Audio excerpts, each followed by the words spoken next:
హరి ఓం శ్రీ గురుభ్యో నమః. హరి ఓం. స్వామి స్ఫూర్తి సాధక సంశయ నివృత్తి అనే స్వామివారి బోధ నుండి జ్ఞాన మార్గము గురించి తెలుసుకుందాము. జ్ఞాన మార్గంలో దృష్టిని ఎప్పుడూ భ్రూమధ్యంలో పెట్టుకోవాలి. ఇక్కడే ఎందుకు పెట్టుకోవాలి అంటే బాహ్య ఎడా పింగళ సుషుమ్న 3 నాడులు ఇక్కడే కలుస్తాయి. అంతర ఎడా పింగళ సుషుమ్న కూడా ఇక్కడే కలుస్తుంది. ఇంకా వేరే ఎక్కడా దృష్టి పెట్టకూడదు. మూలాధారం, స్వాదిష్టానం, మణిపూరకం, అనాహతం, విశుద్ధం ఇంకా ఎక్కడా దృష్టి పెట్టకూడదు. ఒట్టి ఆజ్ఞాచక్రంలోనే దృష్టి ఉండాలి. ఓం నమ శివాయ, శివాయ నమః ఓం అనే మంత్రమును గాలి తీసుకుని విడిచిపెట్టేటప్పుడు అనుసంధానం చేసుకోవాలి. దృష్టిని ఎప్పుడు ఆజ్ఞాచక్రం వద్ద పెట్టుకోవాలి. మిగిలిన వాటి మీద కేంద్రీకరించమాకండి. మీ లక్ష్యం ఏమిటి అంటే ఈశ్వర సాక్షాత్కారం, దైవ సాక్షాత్కారం ఇవి పెట్టుకోవాలి. మిగిలినవి ఏవి పెట్టుకోకూడదు. మధ్య మధ్యలో దారిలో అనేకం కనపడతాయి. కనపడినా వాటి జోలికి మీరు వెళ్ళకూడదు. మీరు ఇక్కడ బయలుదేరారు, హైదరాబాదు వెళ్దాము అనుకున్నారు. మధ్యలో బోలెడు కనపడ్డాయి, దిగిపోతారా? కాబట్టి ఎప్పటికైనా మీరు ఈశ్వర సాక్షాత్కారం పొందే వరకు జపము ధ్యానంగా మారుతుంది. ధ్యానమే సమాధి నిష్ట అవుతుంది. ఇది క్రమము. జపముతో పని లేకుండా స్ట్రైట్ గా ధ్యానములో ప్రవేశపెట్టి ఆ ధ్యానము నుంచి మీకు ఒక టెక్నిక్ తో సమాధి నిష్టలో ప్రవేశపెట్టారు.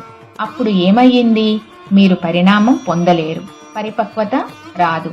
దానిని మీరు ఏమి చేసుకోవాలో మీకు తెలియదు. ఆ పరిజ్ఞానం లేదుగా మీకు.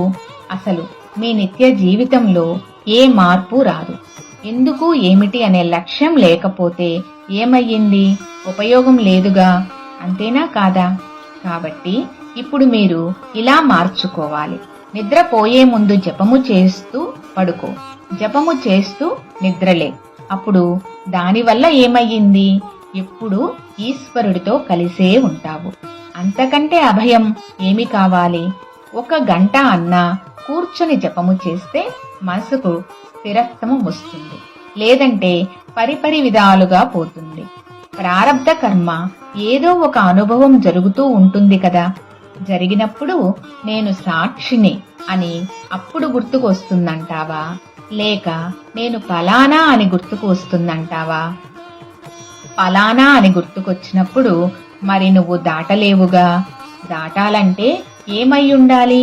నేను సాక్షిని. కాబట్టి నీకు ఏ అనుభవం వచ్చినా నేను సాక్షిని అనే భావాన్ని ప్రవేశపెట్టాలి. నేను సాక్షి స్వరూపుడను, నేను ఆత్మస్వరూపుడను, నేను అవ్యవహారిని, నేను జ్ఞాన స్వరూపుడను అనే నేను ఆనంద స్వరూపుడను. ఇవి కదా నా లక్షణాలు. అక్కడ జీవుడుగా ఉన్నప్పుడు ఈ 5 లక్షణాలు లేవుగా. ఆనందం బదులు సుఖమో దుఃఖమో వచ్చింది. నీ నామరూపాలు ఏవి నీవి కావు. నీలో ఉన్న చైతన్యమే నువ్వు అని అనుభవం రావాలి. వస్తే అప్పుడేమయ్యింది? వేరైపోతావు. అట్లా జాగ్రత్తగా నీ పరిణామం పూర్తి చేయాలి. ఒక్క భగవద్గీతను చదివి అధ్యయనం చేస్తే అయిపోతుంది సులభం. జ్ఞానమే సులభం అయిపోతుంది.